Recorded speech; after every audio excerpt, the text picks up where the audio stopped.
नमस्कार दोस्तों, स्वागत है आप सभी का सौरभ स्टडी पॉइंट में। आज हम एग्ज़ाम से रिलेटेड कुछ महत्वपूर्ण प्रश्न लेकर के आए हुए हैं जो सभी एग्ज़ामों के लिए वेरी वेरी इंपॉर्टेंट है। और मेन अगर बात करें तो रेलवे ग्रुप डी के लिए महारामबाण क्लास रहने वाली है। तो दोस्तों, इसमें पिछले साल जो पूछे गए हुए प्रश्न हैं वही सब प्रश्न हम आप लोगों के लिए लेकर के आए हुए हैं। तो महत्वपूर्ण प्रश्न जीके, जीएस से रिलेटेड जितने भी इंपॉर्टेंट क्वेश्चन हैं वो सभी हम आप लोगों के लिए लेकर के आए हुए हैं। और ये सेट तीसरा है। तो दोस्तों, अगर आपने अभी तक पहला दूसरा सेट नहीं देखा है तो इसके लिंक हम डिस्क्रिप्शन में दे देंगे, जिसमें आप लोग सेट फर्स्ट और सेट सेकेंड दोनों देख लीजिएगा, ताकि एग्ज़ाम में आप लोगों को कोई भी किसी भी तरह की प्रॉब्लम ना क्रिएट हो। तो आइए शुरू करते हैं इसी के साथ में। अगर आप बेहतर तैयारी करना चाहते हैं तो जुड़े रहिए हमारे चैनल के साथ में। तो आइए शुरू करते हैं इसी के साथ में कि हमारा पहला प्रश्न क्या दिया गया है। तो पहले प्रश्न के बारे में अगर हम बात करें कि संविधान सभा में कुल कितने सदस्य हैं, संविधान सभा में कुल कितने सदस्य हैं, तो इसका सही जवाब के बारे में बात करें तो हमारा क्या हो जाएगा, 389 जो जवाब होगा वो एकदम राइट रहने वाला है। तो दोस्तों, 389 हमारा जवाब एकदम सही हो जाएगा। अब अगर बात करें यहाँ पे कि संविधान के बारे में कि संविधान बनने में कितना समय लगा, संविधान बनने में कितना समय लगा, तो 2 वर्ष 11 माह और 18 दिन। दोस्तों, एग्ज़ाम में ये प्रश्न पूछा जाता है तो आप लोगों के इस तरह के प्रश्न को तैयार करते हुए चलना है। आइए शुरू करते हैं इसी क्रम में। अगला प्रश्न हमारा क्या दिया गया है। अगले प्रश्न के बारे में अगर हम बात करें कि महमूद गजनी का अंतिम अभियान किसके विरुद्ध था, महमूद गजनी का जो अंतिम अभियान था वो किसके विरुद्ध था, तो इसका सही जवाब क्या रहने वाला है, तो सोमनाथ जो जवाब होगा वो एकदम राइट हो जाएगा। तो सोमनाथ ऑप्शन हमारा एकदम सही रहने वाला है। आइए देखते हैं कि अगला प्रश्न हमारा क्या दिया गया है। अगले प्रश्न के बारे में अगर हम बात करें कि एशियाई विकास बैंक की स्थापना कब की गई थी तथा उसका मुख्यालय कहाँ स्थित है। हमको बताना है कि जो एशियाई विकास बैंक है उसकी स्थापना कब की गई थी और इसका जो मुख्यालय है, हेडक्वार्टर है, वो कहाँ पर स्थित है, हेडक्वार्टर कहाँ पर स्थित है। तो आइए जानते हैं कि इसका सही जवाब क्या रहने वाला है। तो सही जवाब के बारे में अगर बात करें तो हमारा क्या हो जाएगा, सेकेंड ऑप्शन हमारा एकदम राइट हो जाएगा। 1966 में विश्व एशियाई विकास बैंक की स्थापना हुई थी और इसका मुख्यालय के बारे में अगर बात करें तो क्या हो जाएगा, मनीला इसका हेडक्वार्टर रहने वाला है। आइए देखते हैं कि अगला प्रश्न हमारा क्या दिया गया है। अगले प्रश्न के बारे में बात करें हम कि प्रथम पंचवर्षीय योजना किसके विकास पर सर्वाधिक बल था। जो प्रथम पंचवर्षीय योजना थी वो किसके विकास पर सर्वाधिक जोर दिया गया है, तो इसका सही जवाब क्या हो जाएगा, कृषि के विकास पर। किसके, कृषि के विकास पर जो जवाब होगा वो एकदम राइट हो जाएगा। तो पहला ऑप्शन हमारा एकदम सही रहने वाला है। आइए देखते हैं कि अगला प्रश्न हमारा क्या दिया गया है। अगले प्रश्न के बारे में बात करें कि भारत के उपराष्ट्रपति पर अभियोग द्वारा किसके द्वारा लगाया जाता है, कि भारत के उपराष्ट्रपति पर अभियोग जो है वो किसके द्वारा लगाया जाता है, तो इसका सही जवाब क्या हो जाएगा, तीसरा ऑप्शन जो जवाब होगा हमारा एकदम राइट रहने वाला है। राज्यसभा जो जवाब होगा वो हमारा सही रहने वाला है। तो सी ऑप्शन इसका हमारा राइट हो जाएगा।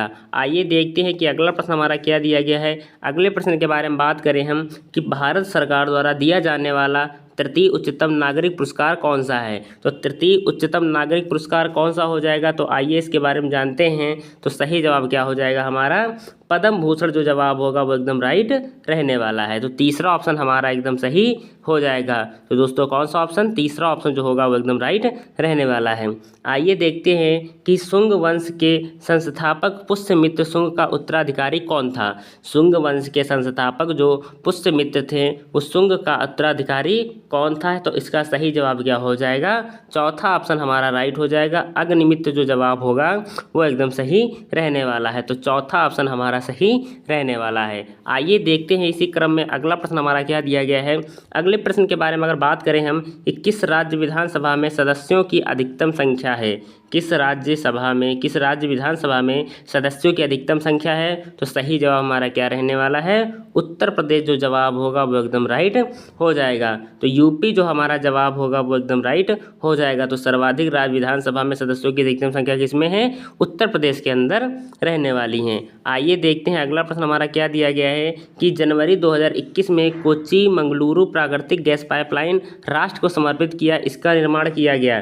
तो दोस्तों इसका निर्माण कहाँ किया गया, किसके द्वारा किया गया, हमको बताना है। तो इसका सही जवाब क्या रहने वाला है, आइए जानते हैं। तो इसका सही जवाब क्या हो जाएगा हमारा, तो सेकेंड ऑप्शन जो है गेल ऑप्शन हमारा जो होगा वो एकदम राइट रहने वाला है। इस तरह के प्रश्न रेलवे ग्रुप डी के लिए वेरी वेरी इंपॉर्टेंट साबित होने वाले हैं। तो आप लोग अगर बेहतर तैयारी करना चाहते हैं तो वीडियो पे अंत तक बने रहें, क्योंकि जितने भी महत्वपूर्ण प्रश्न हैं वो सभी प्रश्न हम आप लोगों के लिए करा रहे हैं। तो आइए देखते हैं इसी क्रम में अगला प्रश्न हमारा क्या दिया गया है कि कुकिंग गैस एलपीजी किसकी मात्रा अधिक होती है। जो कुकिंग गैस होती है घरों में, रसोई यान में जो एलपीजी गैस का प्रयोग किया जाता है, इसमें किसकी मात्रा अधिकतम होती है। तो सही जवाब क्या हो जाएगा हमारा, ब्यूटेन जो जवाब होगा वो एकदम राइट रहने वाला है। तो चौथा ऑप्शन हमारा एकदम सही हो जाएगा। अगर बात करें एलपीजी का फुल फॉर्म क्या होता है, तो एलपीजी का फुल फॉर्म क्या हो जाएगा, लिक्विड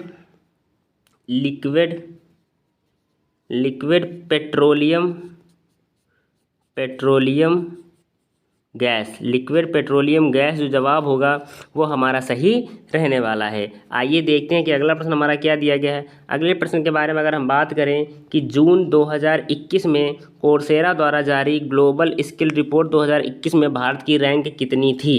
हमको बताना है कि जो ग्लोबल स्किल्स रिपोर्टर 2021 में भारत की रैंक थी वो निम्नलिखित में से कितनी रहने वाली है। तो इसका सही जवाब क्या हो जाएगा, 67 जो जवाब होगा वो एकदम राइट हो जाएगी। तो 67वीं जो थी इनकी रैंक रहने वाली है। देखते हैं अगला प्रश्न हमारा क्या दिया गया है।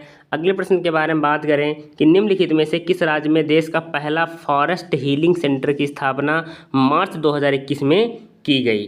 तो मार्च 2021 में पहला फॉरेस्ट हीलिंग सेंटर की स्थापना कहाँ की गई। तो इसका सही जवाब क्या हो जाएगा हमारा, उत्तराखंड जो जवाब होगा वो एकदम राइट रहने वाला है। तो इसका सही जवाब क्या हो जाएगा, चौथा ऑप्शन हमारा होगा उत्तराखंड जो एकदम राइट रहने वाला है। आइए देखते हैं इसी क्रम में अगला प्रश्न हमारा क्या दिया गया है। अगले प्रश्न के बारे में अगर हम बात करें कि अगला प्रश्न के बारे में बात करें कि इंडिया आफ्टर इंडिपेंडेंस नामक पुस्तक के लेखक निम्नलिखित में से कौन है। हमको बताना है कि जो इंडिया आफ्टर इंडिपेंडेंस नामक पुस्तक है इसकी राइटर कौन रहने वाला है। तो आप लोगों को दोस्तों बता दें कि एक बुक ज़रूर एग्ज़ाम में पूछी जानी है, ज़रूर पूछी जानी है दोस्तों, क्योंकि जितने भी एग्ज़ाम होते हैं उन सभी एग्ज़ाम्स में एक बुक ज़रूर पूछी जाती है। या तो दोस्तों राइटर दिया जाएगा तो पूछा जाएगा ये किसकी बुक है, अगर बुक दी जाएगी तो पूछा जाएगा किसके राइटर हैं। तो आप लोगों को इस तरह के भी प्रश्न बहुत अच्छे से तैयार करते हुए चलना है। तो इसका सही जवाब क्या हो जाएगा, तो इसके सही जवाब रहने वाला है विपिन चंद्र जो जवाब होगा वो एकदम राइट हो जाएगा। तो ए ऑप्शन हमारा एकदम सही हो जाएगा। आइए देखते हैं अगला प्रश्न क्या दिया गया है। अगले प्रश्न के बारे में बात करें कि संविधान सभा में उद्देश्य संबंधी प्रस्ताव प्रस्तुत किया था। संविधान सभा में उद्देश्य संबंधी प्रस्ताव प्रस्तुत किया था तो किसने प्रस्तुत किया था। तो सही जवाब क्या हो जाएगा, जवाहरलाल नेहरू जो जवाब होगा वो एकदम राइट रहने वाला है। तो पहला ऑप्शन हमारा एकदम सही हो जाएगा। आइए देखते हैं अगला प्रश्न क्या दिया गया है। अगले प्रश्न के बारे में बात करें कि निम्नलिखित में से कौन सी गैस रंगीन होती है। निम्नलिखित में से कौन सी गैस जो होती है वो रंगीन होती है। तो सही जवाब क्या हो जाएगा हमारा, क्लोरीन ऑप्शन जो होगा वो एकदम राइट हो जाएगा। तो दोस्तों बी ऑप्शन हमारा एकदम सही रहने वाला है। आइए देखते हैं अगला प्रश्न क्या दिया गया है। अगले प्रश्न के बारे में बात करें अगर हम कि वातावरण व जीवों के संबंध का अध्ययन को कहते हैं। वातावरण व जीवों के संबंध के अध्ययन को क्या कहते हैं। तो आइए जानते हैं। तो इसका सही जवाब क्या हो जाएगा, परिस्थितिकी जो जवाब होगा वो एकदम राइट हो जाएगा। तो पहला ऑप्शन हमारा एकदम सही रहने वाला है। रेलवे ग्रुप डी के लिए दोस्तों ये महत्वपूर्ण क्लास है, क्योंकि जितने भी महत्वपूर्ण प्रश्न हैं वो सभी प्रश्न हम आप लोगों को करा रहे हैं। तो अगर आप बेहतर तैयारी करना चाहते हैं तो जुड़े रहिए हमारे चैनल के साथ में, हम आपको बेहतर से बेहतर तैयारी कराएंगे। आइए देखते हैं अगला प्रश्न कि निम्नलिखित में से किस देश की भारत के साथ समुद्री सीमा नहीं है। तो भारत के साथ किसकी समुद्री सीमा नहीं है दोस्तों? तो चीन की जो है वो समुद्री सीमा नहीं है। तो इसका राइट जवाब क्या हो जाएगा? चौथा ऑप्शन हमारा सही हो जाएगा। म्यांमार के साथ में समुद्री सीमा है, बांग्लादेश के साथ है, पाकिस्तान के साथ है, लेकिन चीन के साथ नहीं है। आइए देखते हैं अगला प्रश्न क्या दिया गया है। अगले प्रश्न के बारे में अगर हम बात करें कि यूएनईपी एनुअल फ्रंटियर रिपोर्ट 2022 के अनुसार किस भारतीय शहर को विश्व स्तर पर दूसरे में सबसे अधिक ध्वनि प्रदूषित का दर्जा दिया गया है? तो हमको बताना है किसको ध्वनि प्रदूषित का सबसे दर्जा दिया गया, अधिक ध्वनि प्रदूषित का दर्जा दिया गया। तो सही जवाब क्या हो जाएगा? मुरादाबाद जवाब होगा, वो एकदम राइट रहने वाला है दोस्तों। इस तरह के प्रश्न आप लोगों को रेडी करते हुए, तैयार करते हुए बराबर चलना है। और अगर आप बेहतर तैयारी करना चाहते हैं तो जुड़े रहिए हमारे चैनल के साथ में और वीडियो पे अंत तक बने रहिए, क्योंकि जितने भी महत्वपूर्ण प्रश्न हैं वो सभी प्रश्न हम आप लोगों के लिए लेकर के आए हुए हैं। तो आइए देखते हैं अगला प्रश्न क्या दिया गया है कि मन्नार की खाड़ी किन दो देशों के बीच अवस्थित है? मन्नार की जो खाड़ी है किन दो देशों के बीच अवस्थित है, हम इसके बारे में जानते हैं। तो इसका सही जवाब क्या हो जाएगा? तो पहला ऑप्शन जो जवाब होगा वो हमारा एकदम राइट हो जाएगा, भारत और श्रीलंका के बीच में। तो मन्नार की जो खाड़ी है किसके किसके बीच है? भारत और श्रीलंका के बीच में है दोस्तों। आइए देखते हैं अगला प्रश्न क्या दिया गया है। अगले प्रश्न के बारे में अगर हम बात करें कि निम्नलिखित में से कौन सा भारतीय संविधान की 7वीं अनुसूची के राज्य सूची में शामिल मामला है? हमको बताना है कि जो भारतीय संविधान की 7वीं अनुसूची के राज्य सूची में शामिल कौन सा मामला है। तो इसका सही जवाब क्या हो जाएगा दोस्तों? बाजार और मेले जो जवाब होगा वो एकदम राइट रहने वाला है। आइए देखते हैं इसी क्रम में अगला प्रश्न क्या दिया गया है। अगले प्रश्न के बारे में बात करें कि इसरो भारतीय अंतरिक्ष अनुसंधान संगठन का गठन किस वर्ष किया गया? इसरो का गठन जो है वो किस वर्ष किया गया है? तो इस कब किया गया? 1969 में। कब किया गया है? 1969 में किया गया था इसरो का गठन। आइए देखते हैं अगला प्रश्न क्या दिया गया है। अगला प्रश्न दिया गया है कि योजना आयोग के प्रथम अध्यक्ष थे। योजना आयोग के जो प्रथम अध्यक्ष थे कौन रहने वाले हैं? तो इसका सही जवाब क्या हो जाएगा दोस्तों? तो सही जवाब हो जाएगा हमारा जवाहरलाल नेहरू। जवाहरलाल नेहरू जो जवाब होगा वो एकदम सही रहने वाला है। तो इसका सही जवाब क्या हो जाएगा हमारा? चौथा ऑप्शन जो है पंडित जवाहरलाल नेहरू जवाब हमारा राइट हो जाएगा दोस्तों। आइए देखते हैं अगला प्रश्न हमारा क्या दिया गया है। अगला प्रश्न दिया गया है कि भारत का संविधान लागू हुआ। तो भारत का संविधान कब लागू हुआ? तो आइए जानते हैं। तो इसका सही जवाब क्या हो जाएगा? 26 जनवरी 1950 को लागू हुआ। 26 जनवरी 1950 को जो है भारतीय संविधान लागू हुआ। आइए देखते हैं अगला प्रश्न क्या दिया गया है। अगले प्रश्न के बारे में अगर हम बात करें कि एक मनुष्य भूमि पर सर्वाधिक दाब तब लगाएगा जब। क्वेश्चन को दोस्तों बहुत अच्छे से समझना है कि एक मनुष्य भूमि पर सर्वाधिक दाब लगाएगा जब बैठा हो, लेटा हो, एक पैर पर खड़ा हो या दोनों पैरों पर खड़ा हो। तो इसका सही जवाब क्या हो जाएगा?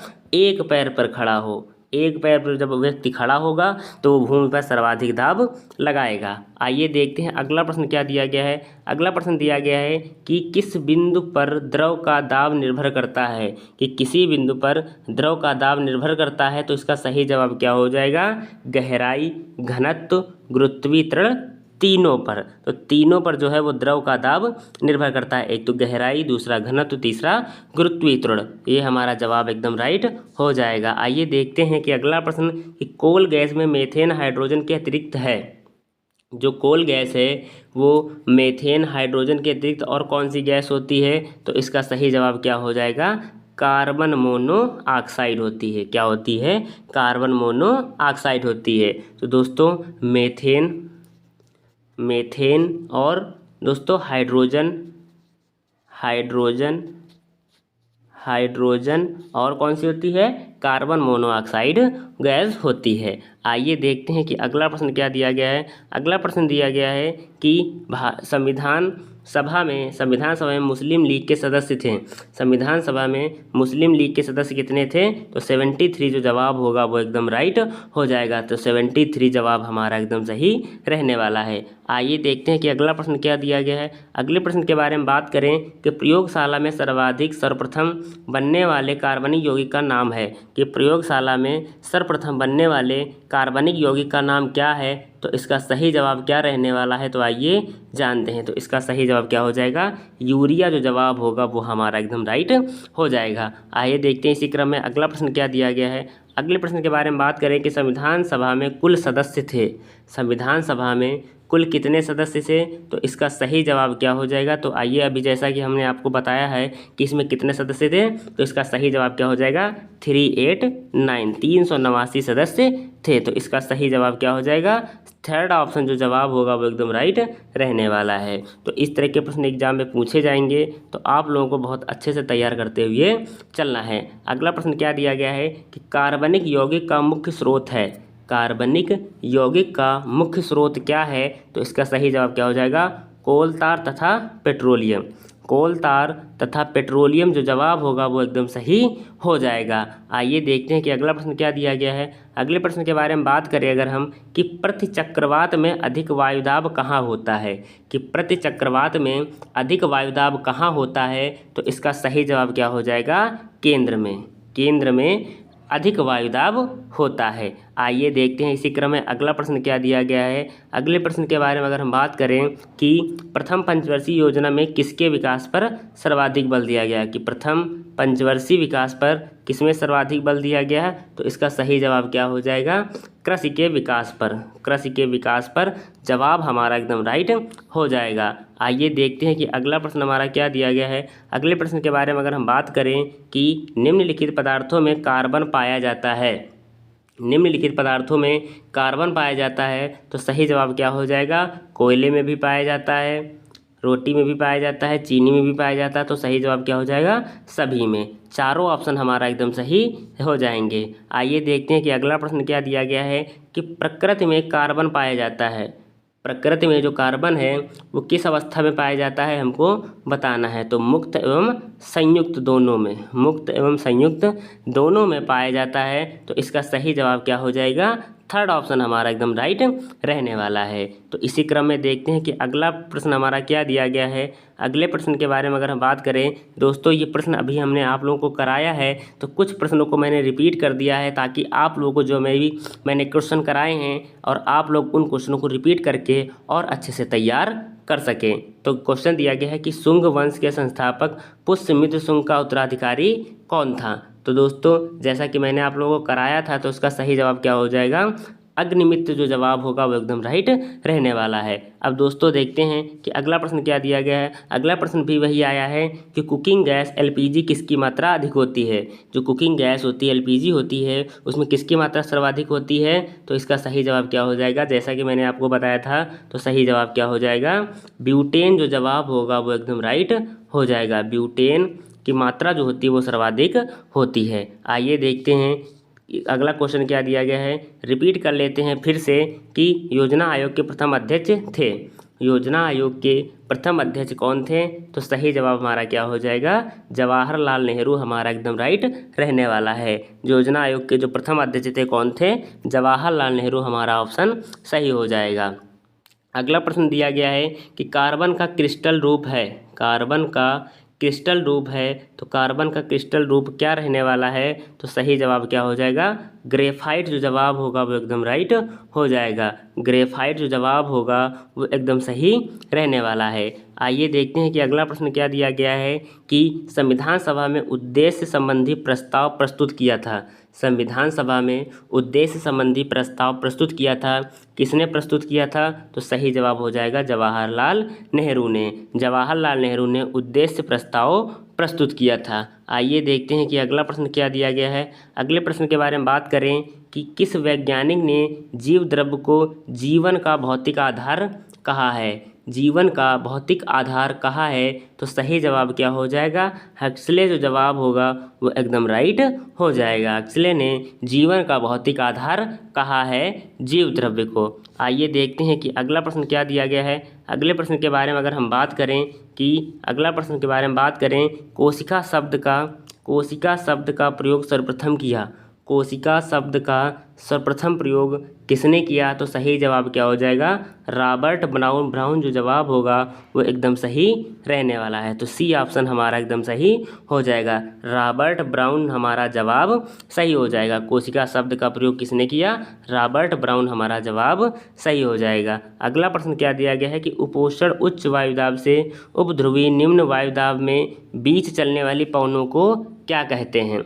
तो उपोष्ण उच्च वायुदाब से उपध्रुवी निम्न वायुदाब से बीच चलने वाली पवनों को क्या कहते हैं? तो सही जवाब क्या हो जाएगा? पछुआ पवनें जो जवाब होगा वो एकदम राइट हो जाएगा। इस तरह के प्रश्न आप लोगों को रेलवे ग्रुप डी के जो अभी एग्ज़ाम होने वाले हैं उनमें देखने को मिल सकते हैं। तो आप लोग बेहतर तैयारी करने के लिए जुड़े रहिए हमारे चैनल के साथ में। अगला प्रश्न दिया गया है कि वातावरण व जीवों के संबंध को अध्ययन को कहते हैं। इसके पहले मैंने क्वेश्चन कराया है आप लोगों को, तो इसका सही जवाब क्या हो जाएगा?